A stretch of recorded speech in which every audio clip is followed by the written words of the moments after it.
Good evening, my friends and acquaintances. I am now going to go into my Ranter's news of the day. There will not be a part 1 or part 2 since I just came back from Labor Day weekend and just sort of amassed all these things that have been irritating, annoying me, and basically causing my urge to rant to rise. So I'm just going to knock it all out in one relatively longer than my usual 30-minute blocks. So here we go. First, with the pertinent news of this past few days, obviously, is Hurricane Dorian. It is now a Category 2 storm. However, that does not mean it's still not strong and it's still not powerful. It is lurching its way off the Bahamas, heading towards the Florida coast. It is expected to start its turn north and parallel the coast, sideswiping Florida and Georgia and the Carolinas, but not making direct landfall. Though some estimations does say that North Carolina may get hit by landfall, but it's still up in the air. But by the end of the week, this storm, which is relatively moving slowly, should be heading its way northeast and out into the ocean. So, good news all the way around for those in Florida and those of us in the general area where any of this could hit. However, the Bahamas was hit by Dorian directly when it was as strong as a Category 5 storm, and it has wrought devastation there that they have not seen, as big Category 5 storms don't generally hit the Bahamas. They don't sustain itself there because Dorian pretty much stalled and just kept churning and churning and churning. So give those their support and your best vibes. But like in any piece of news, which is a rightful headline that people must pay attention to, because rightfully you should, that does draw the ire of certain people who always wants to be the headlines and the person of attention at all times, regardless of the attention he gets is positive or negative. So Trump gets himself into the headlines, our president, our precious chosen one, with a few news items that he did. One being that him blowing off the trip to Poland in order to monitor the activity of Hurricane Dorian from Camp David. You know, monitor meaning while he takes his helicopter and flies out to Sterling, Virginia to go putt-putting. So, you know what natural disaster of a massive mega storm should get in the way of tea time? But, our president still also seems to feel the need to throw his 2 cents in, even when those 2 cents are inaccurate or delusional. Well, at the FEMA meeting with the members of FEMA and Florida officials, he started to opine that he never even heard of a Category 5. He knew they existed, but he'd never seen a Category 5. He knew, but, it's there. It's still massive. It's the biggest storm ever in the history of man. There were at least 4 Category 5 hurricanes that came and went, either off the coast of the United States, actually hitting the United States, and or sideswiping our United States territories, such as Hurricane Irma, Hurricane Michael, and Hurricane Maria. Now, Maria was a Category 4 when it hit Puerto Rico. However, of course, since Puerto Rico is Puerto Rico, and the president was pouting over, his magical paper towels wasn't winning the hearts and minds of everybody in Puerto Rico, well, then Puerto Rico is just corrupt, and it's bad, and all the politicians are corrupt, and why give them any support? It's an island. It's very hard to support an island. But he babies Florida because, people in Florida may vote for him. So he does that.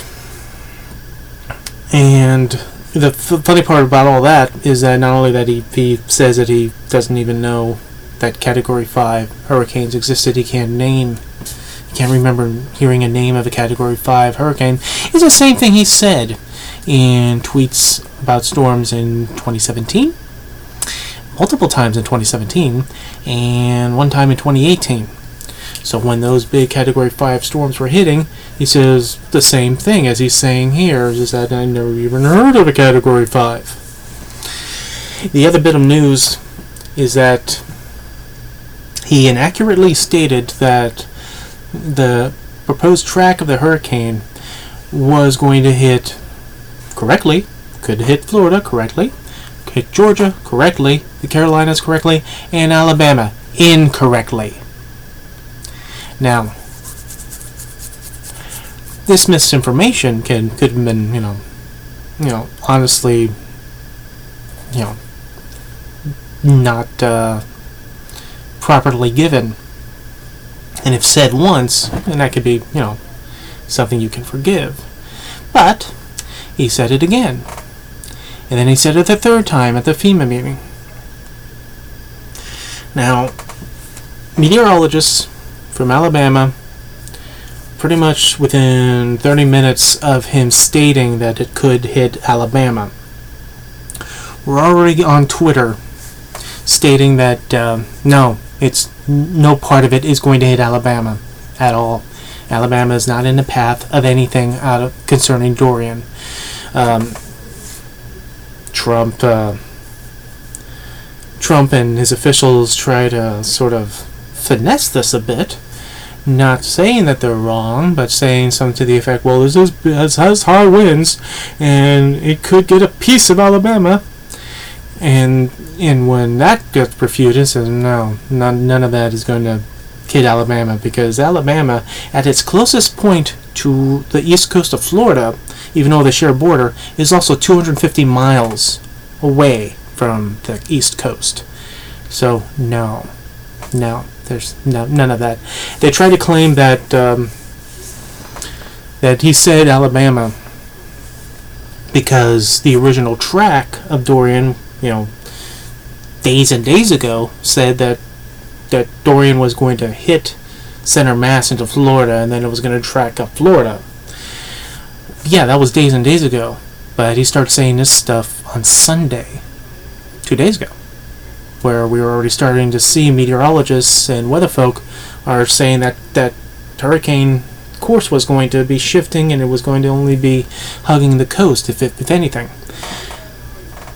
But, Precious can't be seen to be wrong, so he starts fighting back, saying that the news outlets are running a phony report.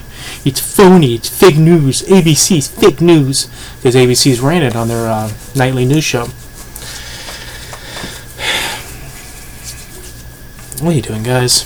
Girls? Ladies? Gentlemen? Snowflakes?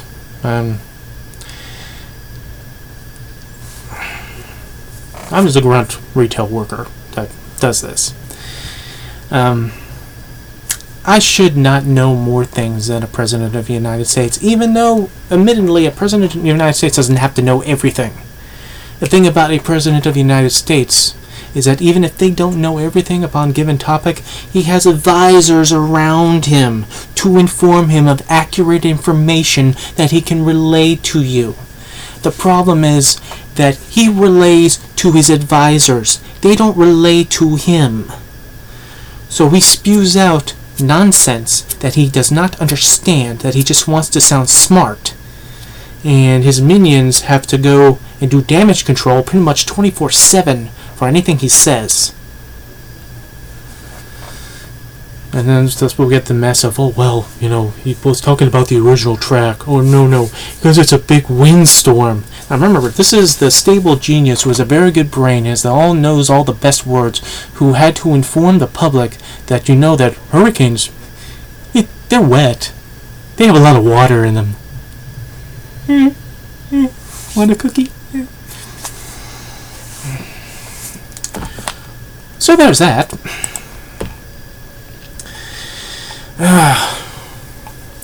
The other major news is, of course, about the mass shooting in Texas between Odessa and Midland.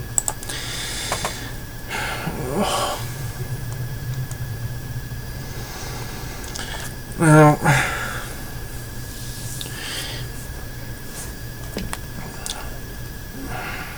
one moment. Time in. Now, about the shooting in Odessa. The 36-year-old gunman who killed 7 people in West Texas shooting rampage Saturday was already in a distressed mental state when he showed up to work and was fired just hours before the massacre began, the FBI said. The shooting did not happen because he was fired, said Christopher Combs, the FBI special agent in charge at the press conference Monday. When he showed up to work, he was already enraged. Seth Ator, the shooter, had applied to get a gun but failed a background check. A representative for the Bureau of Alcohol, Tobacco, and Firearms and Explosives said at a press conference. Ator bought a weapon, used it in his shootings in a private sale, which doesn't require a background check, a law enforcement officer told CNN Tuesday. Okay, private sales don't need background checks. There you go. The ATF and the FBI and the DPS are aggressively following up on the source that applied the firearm to Ator. The FBI has been searching the property in West Odessa linked to Ator, and Combs called it a very strange residence, in conditions that reflect what we believe his mental state was going on into this. Ator, Combs said, was on a long spiral going down. He'd probably been in trouble for a while, Combs said. Both Ator and his employer, Journey Oilfield Services, called 911 after the firing, Odessa Police Chief Michael Gerke said. Basically, they were complaining on each other because they had a disagreement over the firing, Gerke said in a press conference Monday. Shortly before being stopped by the Department of Public Safety trooper, Ator also called the FBI National Tip Line, but he made no threats of any type of violence, Gerke said. That changed during the shooting spree. When Ator called 911 twice, in those calls he was telling the dispatcher that he's the guy doing it, Combs said. The authorities have repeatedly cautioned that they have yet to establish a motive for the shooting. They say that they believe Ator acted alone. Ator began spraying the road with bullets after police pulled him over for failing to use his signal. He killed 7 people and wounded 25 others before authorities rammed the hijacked mail truck he was driving and gunned him down. The reason that person was stopped was because of a Midland police officer and an Odessa police officer. They rammed his car, stopped him. When he got out, they shot him, Odessa Mayor David Turner said. The number of injured rose by 3 to 25 Monday, one of whom was a 70-year-old woman was struck by shrapnel while in her car and went to the local hospital, where she was treated and released, Gerke said. Ator called to the FBI before his encounter with the troopers, including rambling statements about some of the atrocities that he felt he had gone through, said Christopher Combs, the FBI special agent in charge. The troopers who stopped Ator for the traffic violation Saturday did not know about the calls. Those who were killed ranged from 15 to 57 years old, Gerke said, and included Mary Gradius, a 29-year-old mail carrier who was on the phone with her twin sister when she neared the end of her shift. Also killed was Cameron Brown, 30, who worked for Standard Safety and Supply, the company said. The company linked to a GoFundMe page for Brown, which said he was a resident of Brownwood, Texas, and had served in the Army in Afghanistan.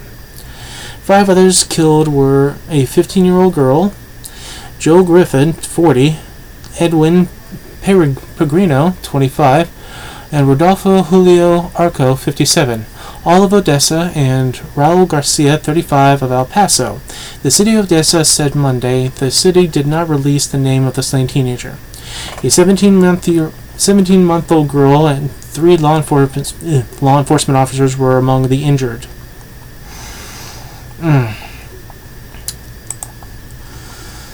I hope we get into detail as how he got the gun.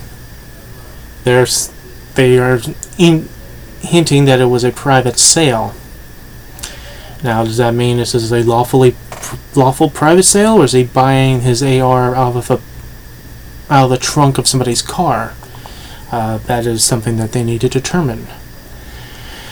But while they're needing to determine it, while we have people who go right to the issues of gun control, and pointing to this as yet another example of why we need gun control, and do some more background checks and some red flag policies.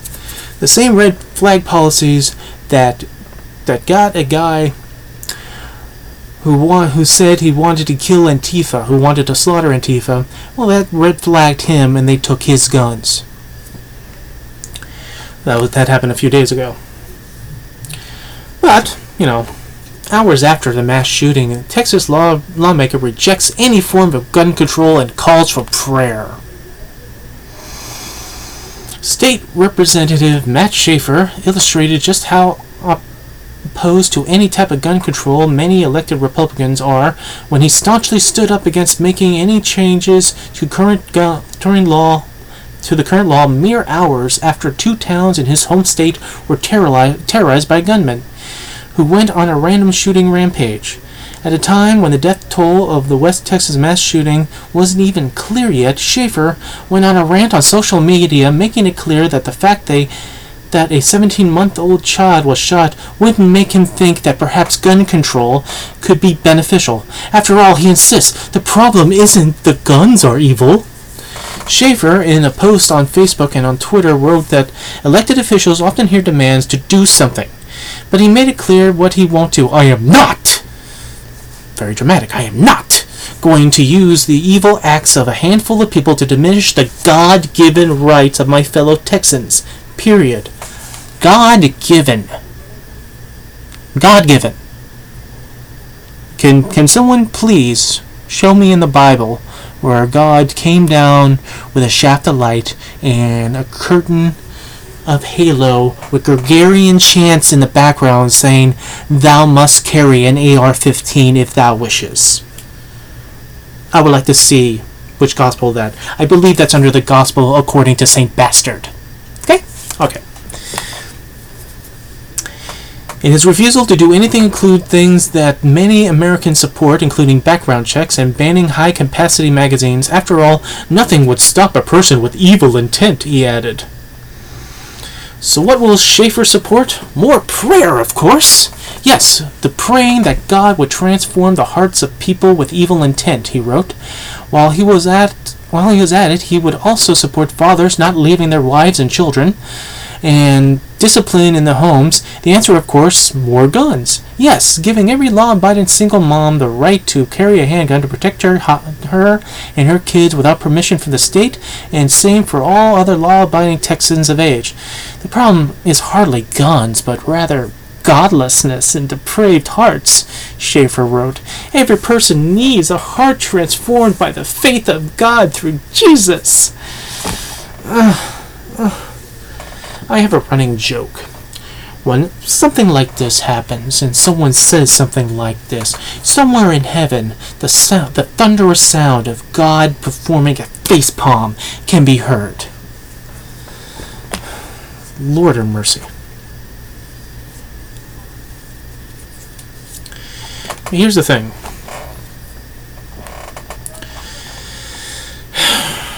This is nothing new. Okay? We have heard these thoughts and prayers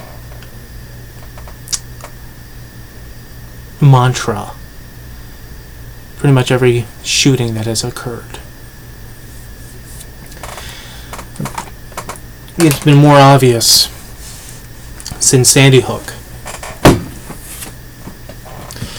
But I'm sure you can go back to Columbine in some news clips or some AOL era internet media where people were saying thoughts and prayers.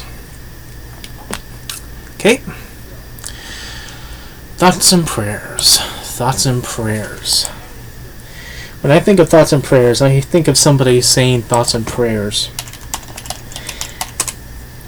I can understand the sentiment, but they ring hollow after the 11th or 12th or 15th or 28th time that it's been offered by callous people who choose to do nothing, for it might affect their lobby money, or those that support his campaign, or their constituents who don't know, who think that their not God-given right, but state-given right to the Second Amendment might be in danger and violation.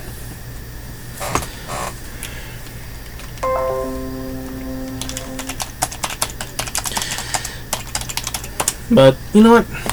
I'm in a generous mood. So they want thoughts and prayers. Do you want thoughts and prayers? I'll give them a thought and I'll give them a prayer. And my prayer and my thought is called "Faith without works is dead." Yes. James chapter 2 verse 14 to 26, New King James Version. What does that mean? What does that mean? Faith without works is dead. For me, for my interpretation of it, anyone who knows better can certainly voice this, but from my point of view, that means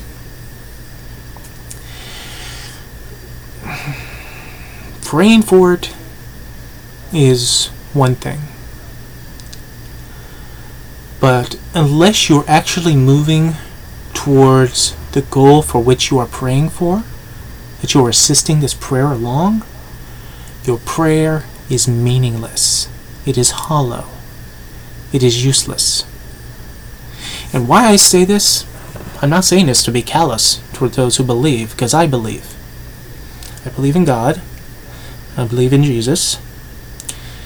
My faith is a little bit more open because I believe in a way that God's message is open for interpretation, and not only interpretation from within the denomination of one's established religious belief structure, but his message could be throughout all the belief structures, just how the way whatever civilization, what society interprets it towards them and gears them towards them. Kind of a cop-out, but there it is. But I believe in this quote, in this verse, faith without works is dead, is that God has blessed us who believe. Blessed us with a mind, with intelligence, with wisdom, being able to retain wisdom through experience.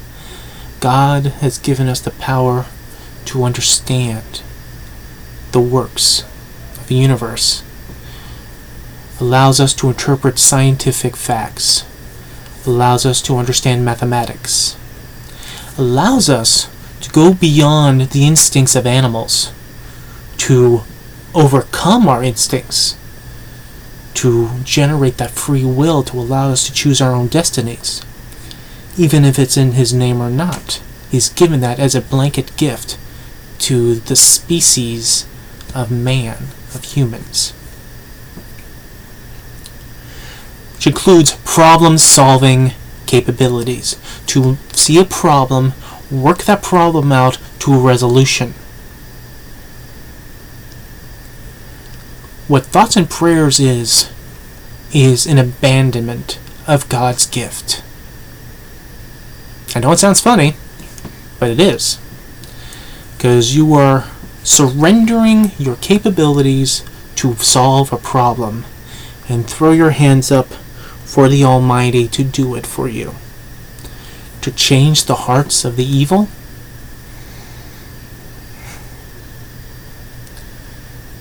God has a place for the evil. God gives the evil ample opportunity to repent their sins, their whole lifetime. And when they're just evil, and each avenue that's presented to them, they walk right by and commit atrocities, that commit genocide, that harms others, that in ways beyond a decent person's imagination, that breaks their heart, then God takes the unrepentant and takes him to that special place. For those who believe.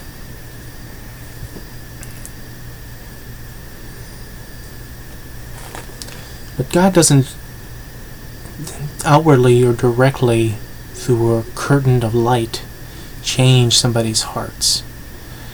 And for a state representative named Matt, change your name. We who are gifts of God don't need you to represent us. Thank you. For him to, abandon his own responsibilities as a representative of not only his people in his district in Texas, but of course his party, or our country, and abandon the responsibility and just hold it up that I will not do anything to assist in gun control.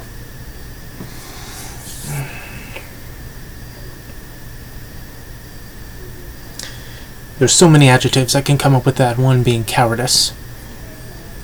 What are you afraid of? That background checks would damage. That limiting high capacity magazines and weapons. How is that harmful? How is the Second Amendment damaged by any of this?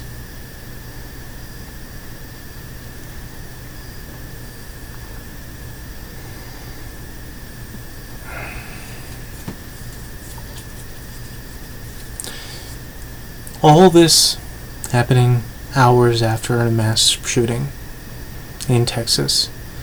Knew full well aware that it was happening. No, we have to protect the guns. We have to protect the guns. It's the evil people, not the guns. Well, evil people are using guns. You might highlight, the stabbing incidents in England, or what was going on in Israel a few years ago. That's great, but still, a knife, unless you're in a really high populated area and you're stabbing people at once, will not have the same capabilities of an AR-15. Even on semi-auto, blasting away the bodies of victims.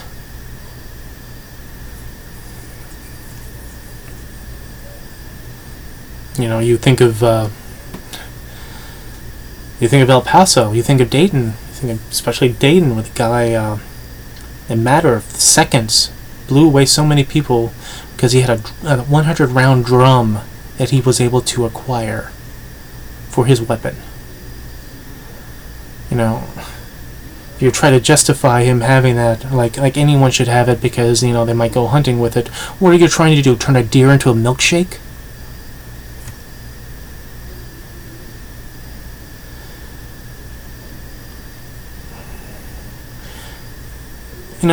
There were, just because someone written down a right in our laws, in our Constitution, does not make it divine. The First Amendment, one of my favorite amendments, it's not God-given. It was given by the architects of our country. Maybe providence was within their minds when they were writing it, but still was a human hand that held the quill, that wrote it onto the parchment. Same as the Second Amendment, which has seen people go back and forth on the actual meaning of it. But to claim that it's a God-given right, that you better be claiming that's hyperbole, that are just saying that.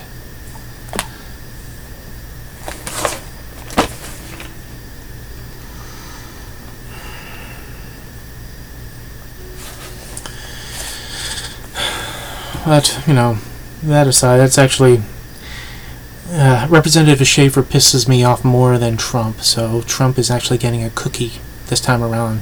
But, he's not off the hook of any means. But this is beyond incompetence and being ineffectual, being directly ineffectual. There's a quote from Benjamin Franklin that says, "We're all born ignorant, but you have to work really hard to remain stupid." And this is an active activity of maintaining stupidity. I'll wash my hands of this and just throw it up to God. God serves those who serve themselves. He gives you the power, the free will to do either his works or do whatever that benefits your life, so long as you're not hurting anybody else. He gives you the tools to problem solve. I mean, I'm not well versed in the Bible, but I seem to recall one of the stories involving Jesus, where he was out on the boat with some of his followers, and he's trying to take a nap, and a storm hits, and they can't seem to handle it. They keep trying to wake up Jesus, and Jesus is like, wakes up, ye of little faith, makes everything better for them. But come on, you can do this on your own. I don't know. It's a personal opinion. Some of the story or the messaging, at least in the New Testament, when I was younger, when I was reading this or watching any of the specials on Jesus, I used to love those. I always got the feeling that people were only believing because of his supernatural capabilities as being the Son of God. Jesus was telling you a philosophy, was telling his people a philosophy that was a good philosophy, that was ahead of its time. That's something that we exist today, following. But the way that they structure these parables is that his people were only believing because he could perform miracles.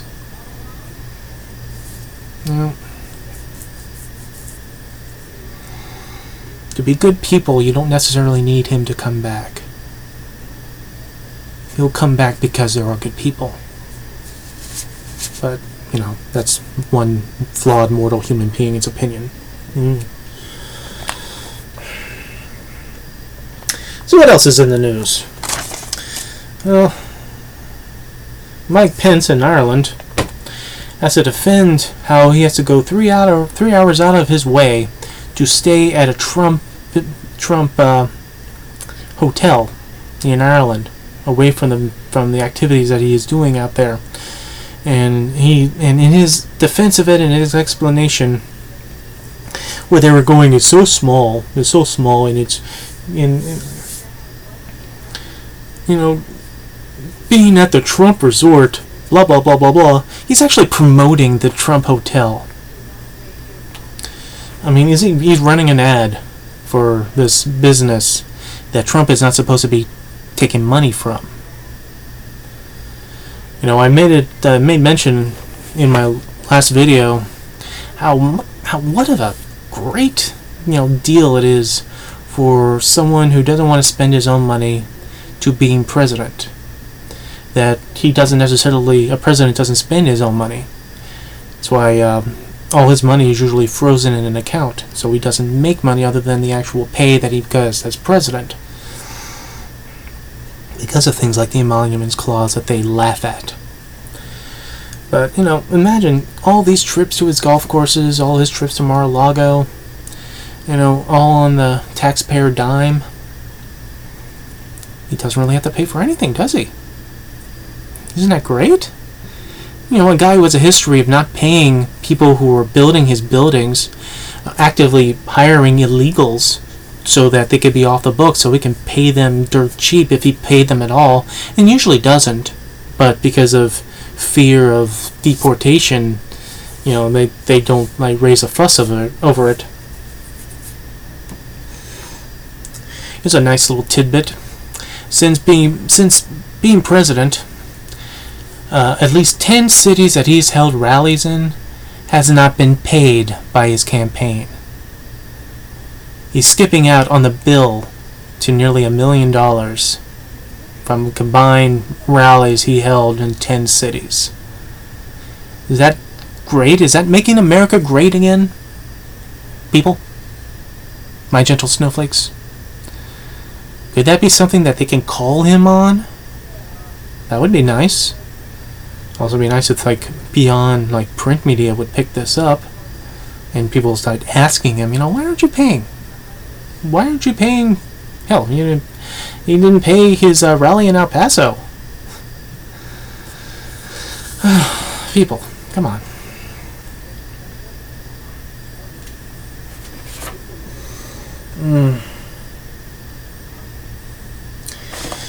Oh, what else is in the news? What else is in the news? Oh. Here's a little bit of good news coming out of the Trump administration, and I will say it's good news.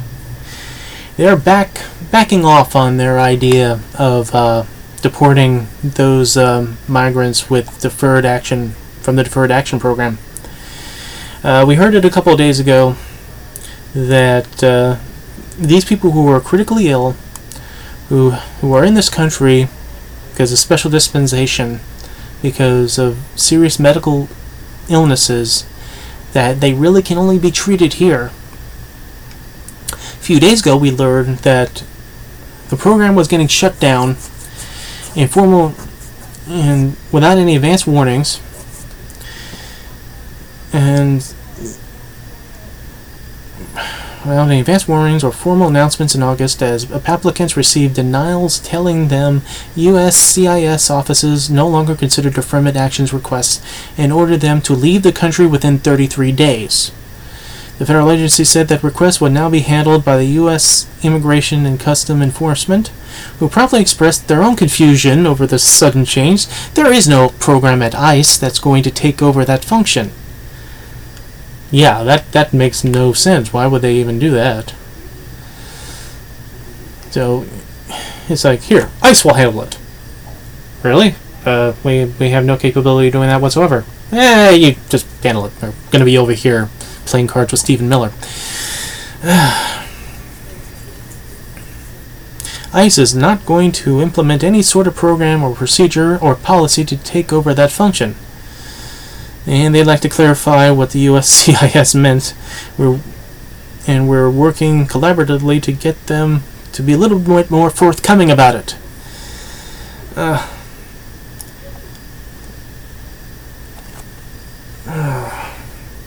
But they have backed off on it because of well-deserved political and public pressure on it. The famous case involving Maria Isabel Lozano, a 24-year-old Guatemalan immigrant receiving life-saving treatment for a rare genetic disorder. She came over as a child at the request of our doctors to help them with clinical trials for her disorder.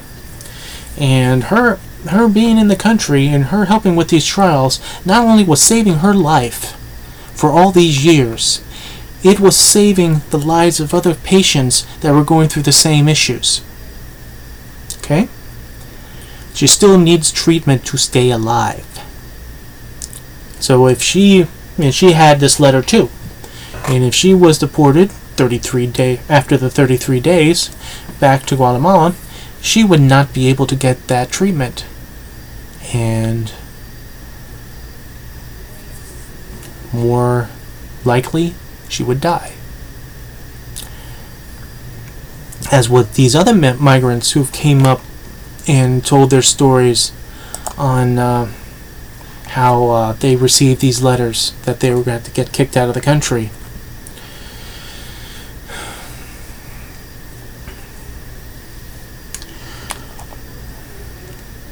This is kind of an awful story for me. For two ways. It's awful that they would even consider doing this. Yeah, it goes back to my question, where's the humanity? Because hearing stuff like this, Humanity is so distant away you can barely even see it in this government, in this current administration, in what they do to people at the border.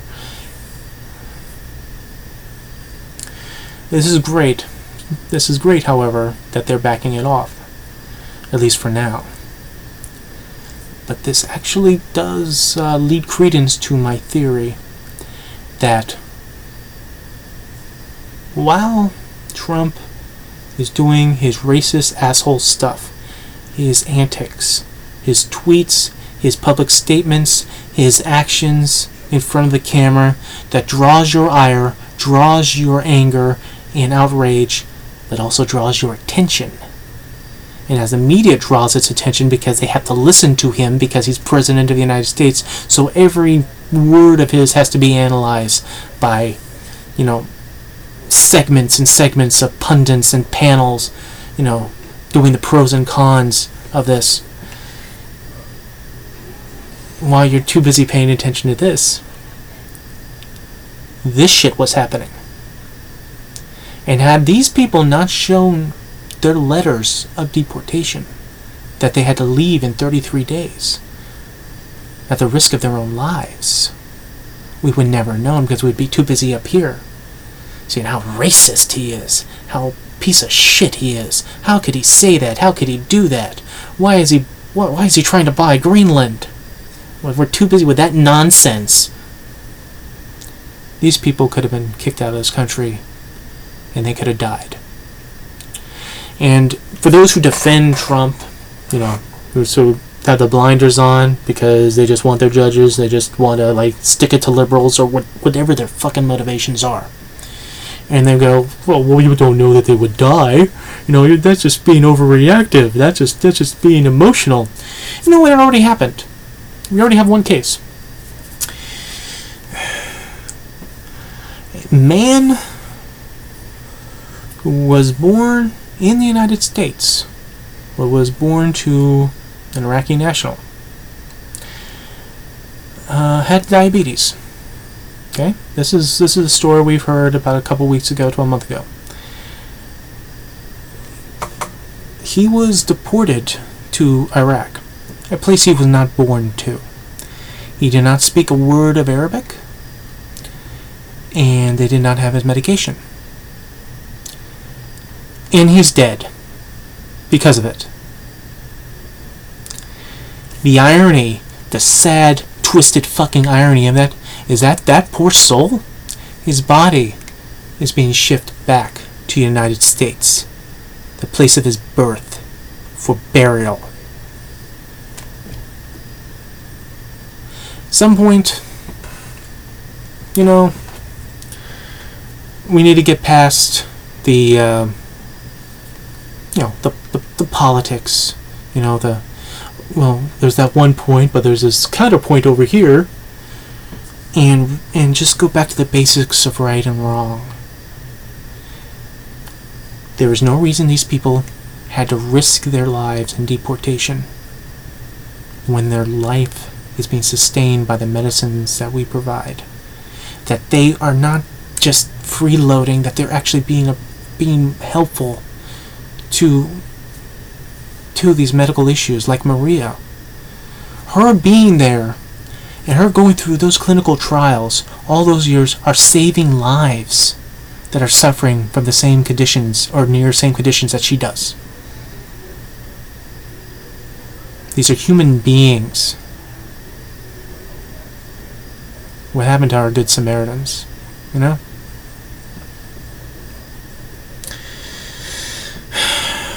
Well, to round up this diatribe of what's been bothering me, this latest story that I heard that really floored me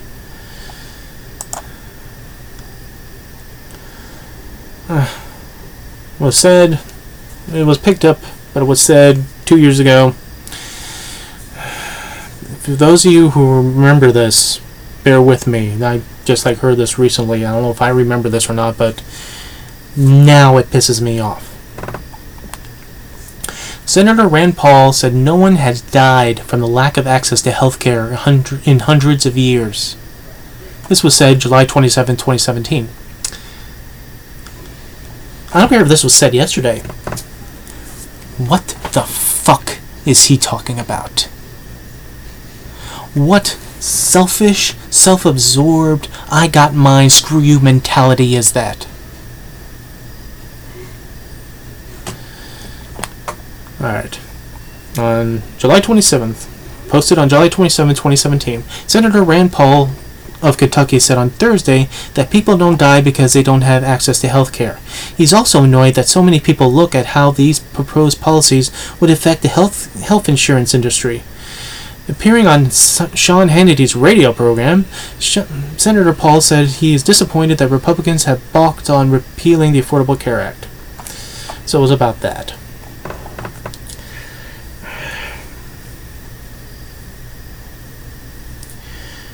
You know, we who are so in-depth in our politics, we do run the risk of putting the blinders on to defend our politics. It happens. I mean, I could be doing that as a Democratic liberal that I'm not seeing, like, you know, I'm so gung-ho on something I'm not seeing the actual facts of something. That could happen. That could happen. That's being adult to acknowledge that. Okay? This story, 2 years old, but this story that's now recycled,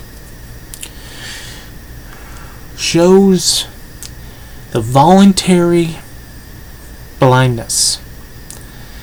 The voluntary, self-degrading sacrifice to your own politics that will suspend the facts involving the issue for political expediency. You know, we see it on a grand scale when it comes to, like, the environment and climate change. You know, deniers will deny. There is a Christian prophet that is claiming that Hurricane Dorian is actually a deep state false flag and it's a declaration of war against Trump. I remember seeing articles a year or 2 years ago talking about how hurricanes or tornadoes were being created by liberals to go after Trump. I didn't know I had that power. I didn't know I could create hurricanes.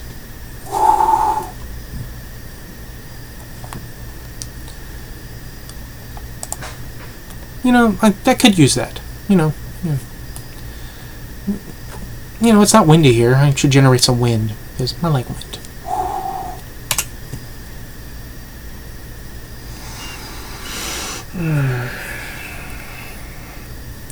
But it's kind of like that, where you double down, you don't want to face facts.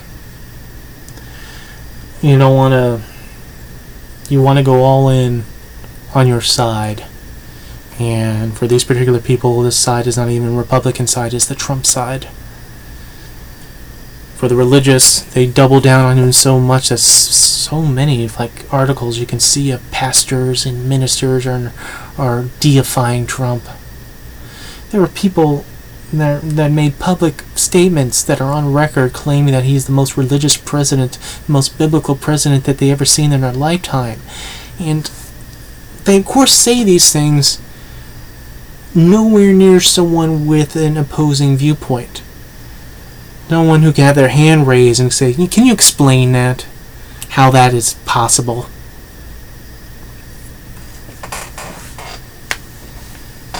That a man who has clearly violated all 7 of the deadly sins is so pious, so religious, that people are tweeting that he's like the second coming of God and is likened to the last king of Israel?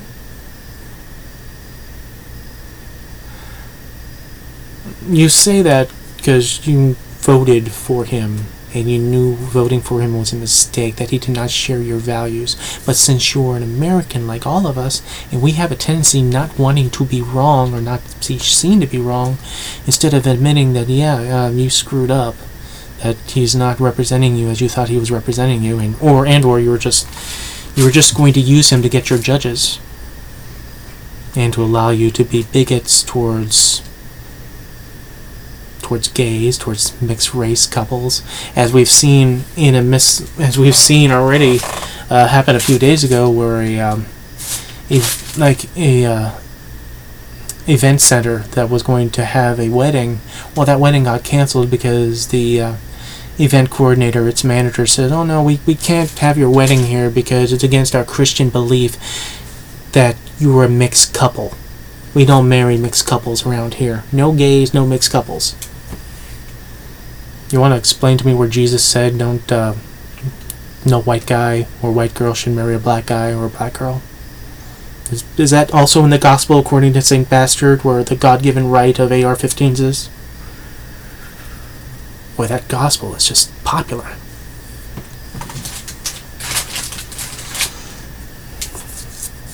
You know what? On the left, we can see those people who want to go all in on like Medicare for all. It's an interesting concept, and maybe something that we can get in the future of. But the thing is that we can't clean sweep away what we have. Too many people depend on it. No matter how bad you think Obamacare is, and how many people are not being covered on it, 20 million people are actually covered. No matter how good or bad the coverage is, that's gone. They're stuck. They have nothing. The stuff that was not there before the Affordable Care Act, like exemption of pre-existing conditions, that would be gone if it's totally ripped out.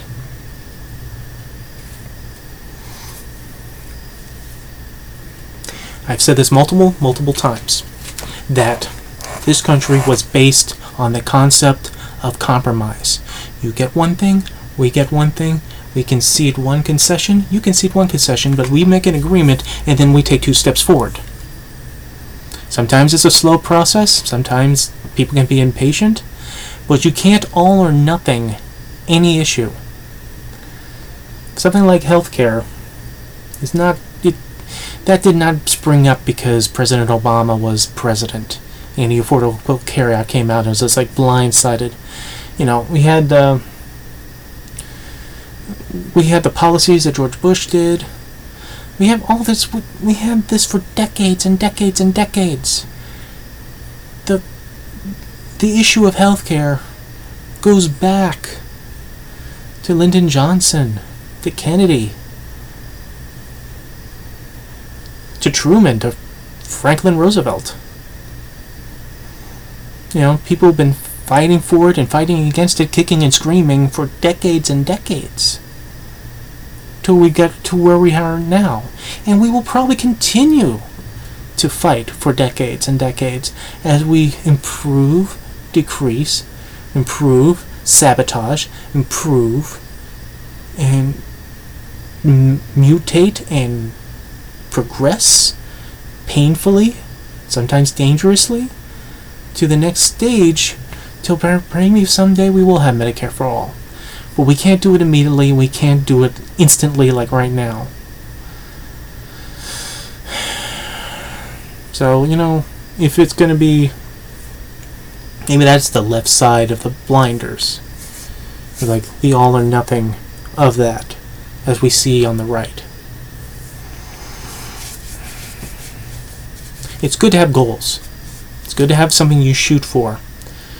But, like I said, with Matt Schaefer's thing about, throwing it up to God and let's not do anything down here, let's just pray, you can't do that with us either. You can't just have your pie in the sky, but don't go through the steps of getting to that point. You have to have the policies. You have to have the policies for us to read and for us to understand. One of the things that Democrats tend to do is that we do get wonky with our proposals. When it comes to basic retail politics, Republicans are good at triggering to your emotion and the idealism, and just harken you back to the time when things were better. Whether they were actually better or not, that depends on your skin pigmentation or your gender or your sexual orientation or your belief. But they try to trigger you that way.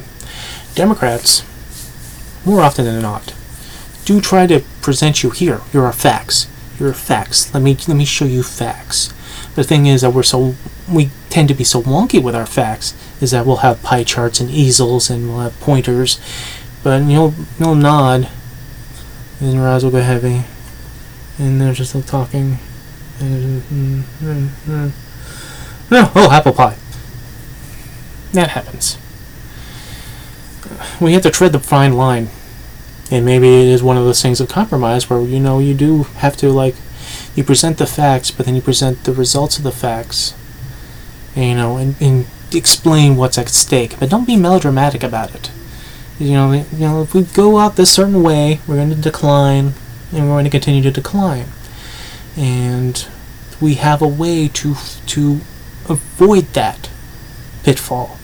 And here's our steps. Elizabeth Warren is probably one of the best out of the candidates that actually has policy that she can show you. The rest of them are working on it, but she's the one who probably has the best setup for it. I'm not endorsing her yet, but I'm not endorsing anybody yet. As far as the polls go, don't let polls dictate where you want to go. Research these people. If you find Andrew Yang interesting, research him. He does have a lot of good, interesting ideas. If you like Amy Klobuchar, I like Amy Klobuchar. Research her. It's good to be both tough and have a smile and be a happy warrior, because one of the things that we need, especially going after Trump, is a happy warrior. Because his platform is going to be, if you don't vote for me, your 401k down the tubes, everything will be down the tubes, your life will be destroyed if you don't vote for me. Well, happy warriors can go, we're just going to make things better. And we'll show you how we're going to make things better. Though, in my opinion, still, even though I like Uncle Joe, once again, his last turn should have been 2016. I understand why he didn't do it. I'm not blaming him for not doing it. Personal issues, tragedies prevent such things. I can understand that. But time is not a forgiver. When time takes the years away, and you're no longer as viable as somebody who should be running a country. It's time for him to be a powerful elder statesman, be a voice of wisdom, but it might not be his time anymore to be president. Again, I like him, but there's some things are facts, and that is unfortunately a rapidly seen fact. As far as for everybody else, Kamala Harris, Cory Booker, Castro, Bernie Sanders, Buttigieg, Beto, research them. Don't rest on assumptions. If you like somebody, support them. Absolutely support them. Have their back. Talk about them. Talk to other people about them. Get their opinions on them. Express what you have researched about them. Back in 2016's election, my father, who was also politically minded, put a post on social media asking people who were voting for Hillary or supporting for Hillary, why were they supporting Hillary? Because in his way, he wanted to make sure those who were supporting Hillary actually knew what they were talking about, or if they were just being anti-Trump. And I took the challenge. And I explained to him the platforms that she was actually doing, where I was reading it off her page and then I was interpreting my understanding of it, and he was actually kind of proud of me of that. For 2020, I want people to do the same thing. I want you, if you are a Democrat or independent or even a Republican who was looking at your options, research who you're looking for. Understand their platforms. Be able to interpret what they stand for to others. We have to be all in this together as Americans. Not just our camp on the left, on our camp on the right. We have to be together in understanding for our leadership, what we want for our leadership. And if you're still voting for Trump, God bless. We can criticize Trump supporters as much as they criticize anyone who's not a Trump supporter. But we're all Americans. Let's stop hating each other. Because very few people are benefiting from it.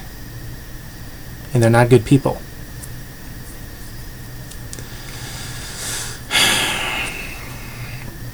And it's nice to know that we got at least 2 Republican primary challenges, which probably won't go anywhere, but at least it's interesting. Bill Weld and Joe Walsh.